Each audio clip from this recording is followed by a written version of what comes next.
after sa 2000 no ana ye almost yabo na tweka hey too much Operation Megiddo no copy ni okay yes na say akasa esi etimi di bibia ba because who kan wasem a kan de ebeto obi asun obi anya question emisa me ma omisa question nti no me kan wi a okay kone ko your search because research there we the battery mu a search yes is hwehwe na we be hu research is yes is sign hwehwe because you hear the first no then you correct and this are ko hwehwe bi and we need research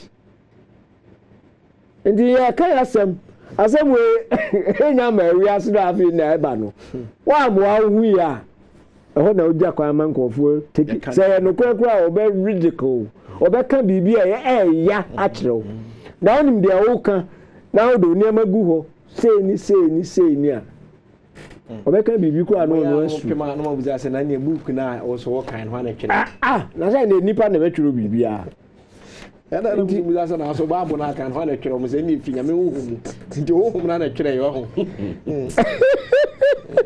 Angala motenganga ben charity aye be dia na betugua Tese nkoda susa woni se moye aduane and page 23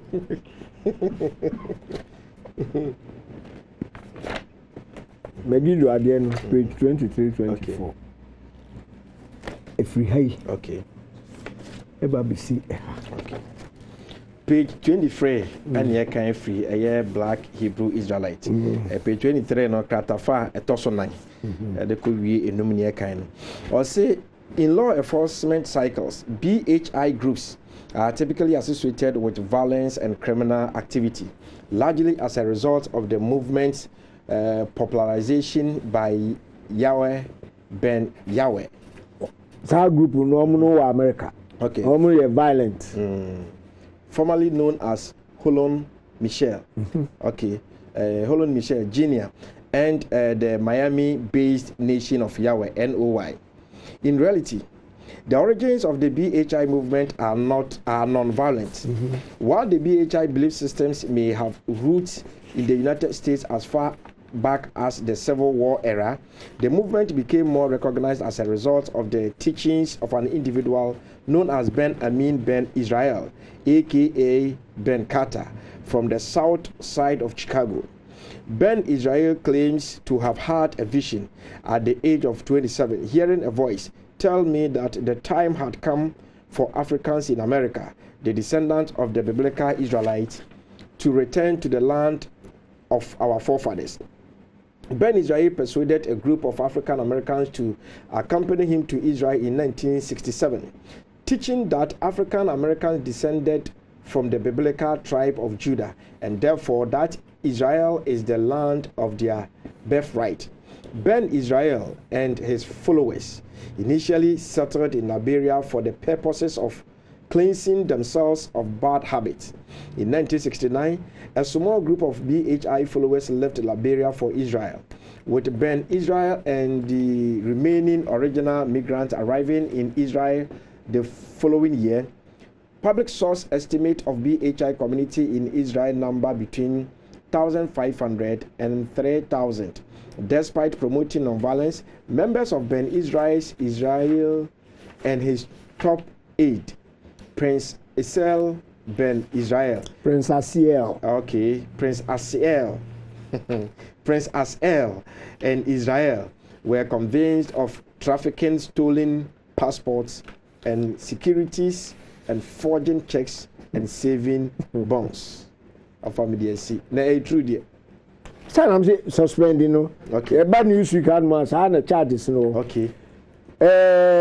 Asem no omukodi Washington Post ni Washington. Omane say asem no to wo so no. Ekoko. Na nye Benami so mo say Benami na okoye. Monday no nim ho hwe. Na me di kan say members bi na say omo the charges ya be kan court ni dey see.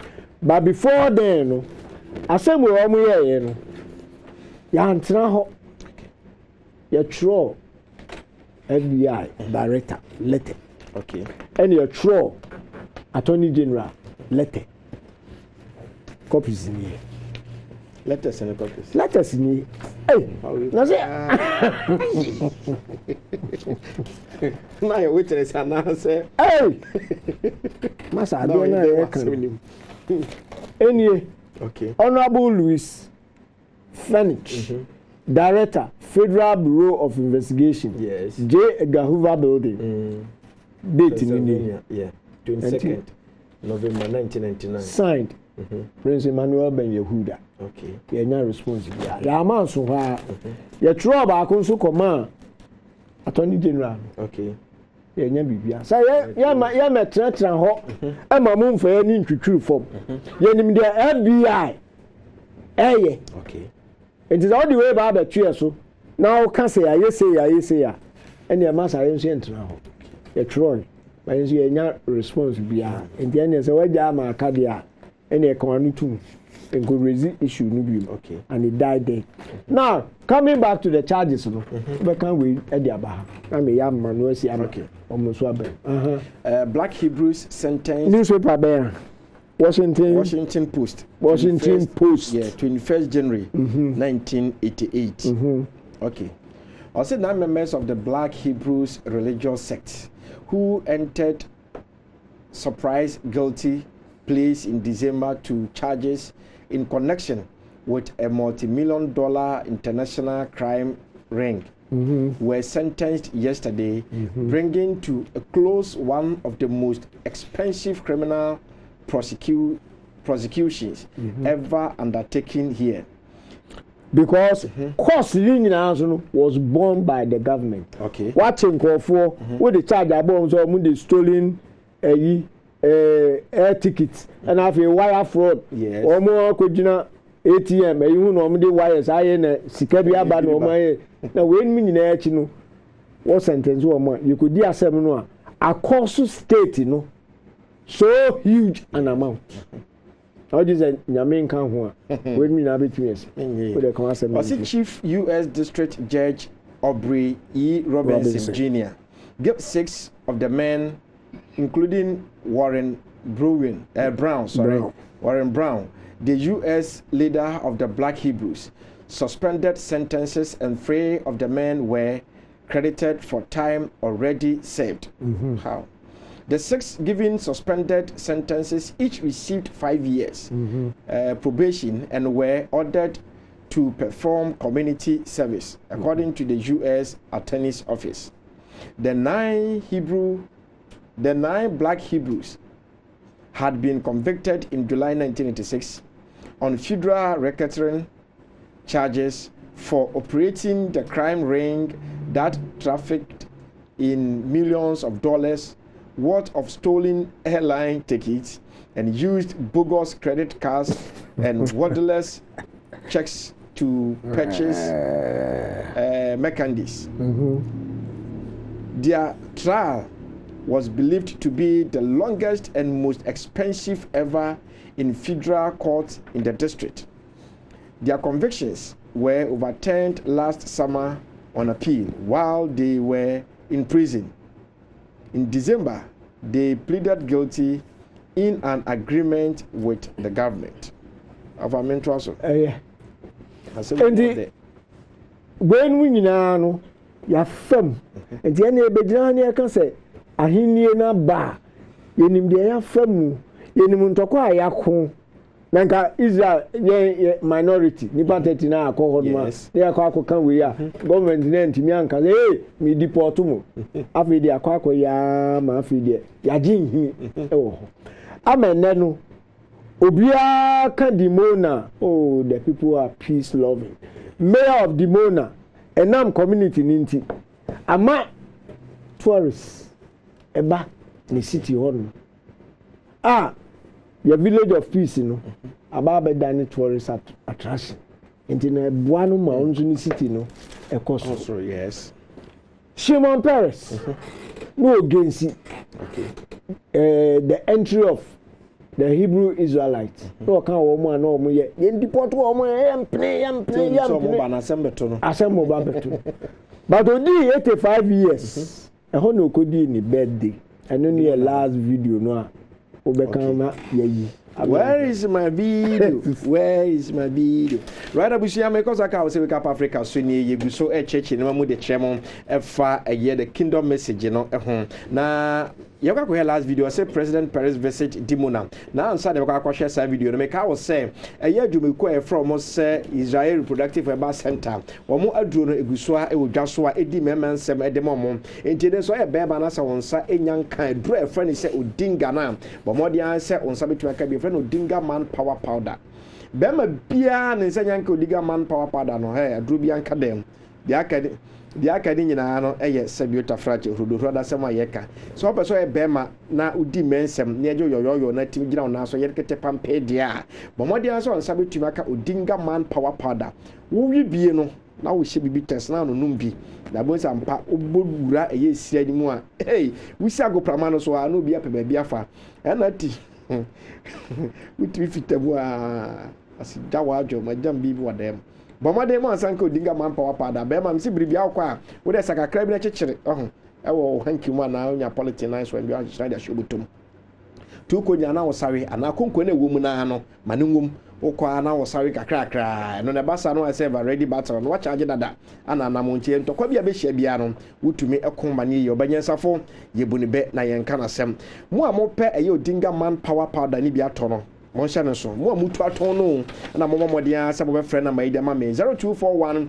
2202 0300 0241 220300 o fresa na mana mo amu pe bia to aton no mo benya bi sa so mo amu wo ya asante be kwa ne ne patamu nyina no mo be friend mama text 0545 0545 490 769 490 769 na abusia tie yes, I is a reproductive about center. No, some country say you dinga man power powder no kwa near draw. O draw back all more and nay, memana Sabiota fracture. Kidney wons and some, obesha na your funa ashe, na ya diarasabia near tree your fruit shoe. A baby as you say, Friday be dialysis, never got to so what cassette in ye. And chairman in Yansan, what I say, young answer. But more dear say, Obesha is a reproductive about center chaplain. Would you say, I don't cry? I can't, I'm a name, so Diarasabia, catch the wish of one, said another hospital and now hit TV. Now here Royal TV, Wake Up Africa, and I say, Yawadami Kudia. Me see ye new near found comma a year Israel Reproductive Health Center for. Or when I will be do crojing or body in the young some more than my own. Or much share of Marissa Sanya, one man ye. And Nutremua, cancer. Say yeah, breast cancer, say yes, cervical cancer, whatever cancer be on. But what the answer about Israel Reproductive Health Center chap crying. No more for drone count. Ono from baby adunu wa nyina ya ye twa to atwene enkaso anu no mundro afa bibidro enkontinu de aba na abada bi nya sa na nyame pewo enu to de Israel Reproductive Health Center aba se kokramato ma se be monofum ana se ma ya hye mu ono mu nyina mo hwe Israel Reproductive Health Center na bibidro no obo ade aka omo no wode adomo mo no onfa nkan na so nya wa yaresa ni nyina akoda nchen a stroke yare ba kwa ne ha adwen pan obisa me ofa obeka chew emema na motagina bossa me anko basa me anko ba ma husane no unse basa na woso aka nya me anka ho na agigu fom se gbura wa woso mu ano no ti bomodia ma wonsa ntimi nka eye Israel Reproductive Health Center omo adu edisa stroke ni bi eye stroke powder no bomodi millennium stroke powder no mansa nka bi na ofa beka chew se ene Israel Reproductive Health Center nti emema ne born left and right so hum sabi ankoba yenso he because you say draw ho ba me agina na so pa entimi ni abomode anso be frɛ abusuafo no 0241220300 emma ne mema amaware mfie petepepe a wo ho ayemden no se munya ndu Israel Reproductive Health Center enkoje awadu ne bidia ba bia mo na mo nyina mo tu sikagu mo hye mo japade mo nkɔ na mo hwese endu afida sena menu nhia no na inge he kwadwo trase na se bi ema fie ho a 0241220300 na nkomo bi ho no wo mo ene wo endi abusia ntempa enko video ne emra President Perez visit Dimona yakwa video na ba ye ba ene de aka beto amoso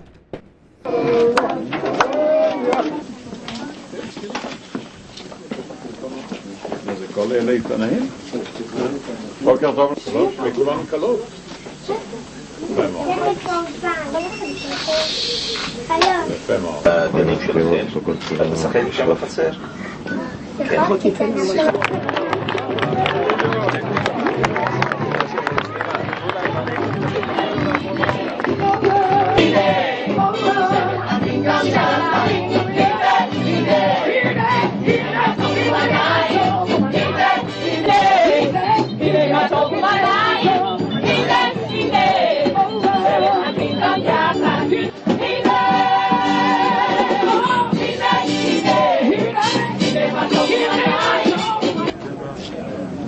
הראשונים, המפקד הראשון שלנו, הקצין הראשון שלנו, בצבא.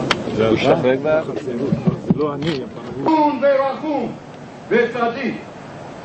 הללויה. לעמו ישראל. ציווה לעולם בריתו. כבודו. עשה שיגמר חזק אותי אלוהי ועשה שלא אפר Yademo akọ dimona ami akọ infoni kakra. No fa. So the enuanu mu. Na re. Omo ntade chem. Ye bibia. Say culture is a way of life, a group of people live. Sa. Enti wo hwom bibia omo ye bia. Aye, ka se everywhere Israel for no. Ya ma ha. Yeguso e hwe omo. Ya hwe omo Ghana ha. Yeguso e hwe. The difference away mu any there. Oh wow. Ni pakro no. Sa. Tuntum pa. Tuntum sa ne. Enti yawo. Me de manu be si. Ha. Na afi me obi ati ase ese. Nankopon ahenie no e ba ye no. Afi ni e ba behwe. Entity a be na me di ma ye. Ama enne yenso abegyina ho ama obade ye take care of his business on earth. Nebom ye dwuma ni say ye be consume evil in whatever form. Okay. Expose the lie in whatever form and destroy myths in whatever form. And we need dwuma ye. Okay. Now next week ye be share ye be ko manuesi. Abusafo because so Akai was say Wake Up Africa Jumade and Agusu a ohwe no the Bible the kingdom message versus what the Christian message and no ani Agusu no na heaven and hell na ani Agusu a ye cheche mu amu hu ba bia eniema ba bedru ba bia ye dru no enche bibia amato for na so aba ebre ntia be fa afrefo no kakra bi ba me ka wo say answer be ba homa no so kra no Israel consort o se me kan cho say na quantum spectacle no ade bi gusu a e wodwa so me spectacle no eni ahwe ni wa we na de bia mbo ho da ru chew no say wani unim so wa how bia wani na say enye ete na asi wani so a me pa cho say enye wani na afira spectacle we so bomode man say to me ka bi because eno spectacle as a wo sha e be boa na ekuru o how mani bi o wani so no e be yiri nyina afira obi o se mani keka me obi o se mani ana senso bi na mani so me hwa de kakra na mani atosa mani no me kenka de na wa kira me hu e be me hu no bebre bomode say on sa be ka quantum spectacle we bi wo sha e be yi wani so how ni nyina afira obi dumri bi no wo de sa ahwe no we beto from ye ka se ye ka ho adansi di achewa adaje me boye nti bomoden sa won sa bitumi aka bia free Israel consort de to so mi Israel consort say me kan cho say quantum beauty spray no wa me an kasama today say we beauty for the slave queens we oba na so person o skin no etime very soft etime very very attractive be ma de hoka Gordon Pins etime ke kambo mu a momodi an so on sabe etime ka sa quantum beauty spray baby waso na po biara we bia we na o de spray oni padua ni nyina ho we enye teshin bia ane wom eyensho ne digumo na we de gumu na de spray body na de be aduma na kasa no ewo eye toyi mu ye bie su sei aho na de nsuo no gum uwia na afi wakata wade so nti bra pese udigu ho no na eno no bi so a no amia no fe na akọ ba bi timi ni abomoden se won sabe tumi aka sa quantum beauty spray bi na eboa e ma abofra kro ofie no sa ahohye e ba no so na de bi spray no ho a ebekọ isisiwa bi sisiw na won ti ase a ebekọ mia mi di ho adanse emre bi mu humani de ho ho ye mi di ade we gu so no 3 hours na afi ni nyina no atwetwe nti bomoden ma santum ka bi memma mo shempa bo asabe emu bon no bomoden se on sabe ka sa quantum beauty spray bi wadware bibia wie no na de bia spray na ho fa kakra gugu mpabo anim na hye ne kobra bero he se mu bebon ebiemu a na se de be a bo se su krogen na odigu quantum beauty spray bottle no nti no bomoden se obenya HP tester ade na de testing nsuo no wo de testing nsuo no na sa ahosuo wa ha no hu mu bia na efiri ha ba ha no hu bia sa ho nsuo we besi ha na say nsuo no betumi anom de bedware be no odua na bibia sa nsuo ni bi ana de begu we mu ni nyina wo Israel consort bomoden so from 0244 686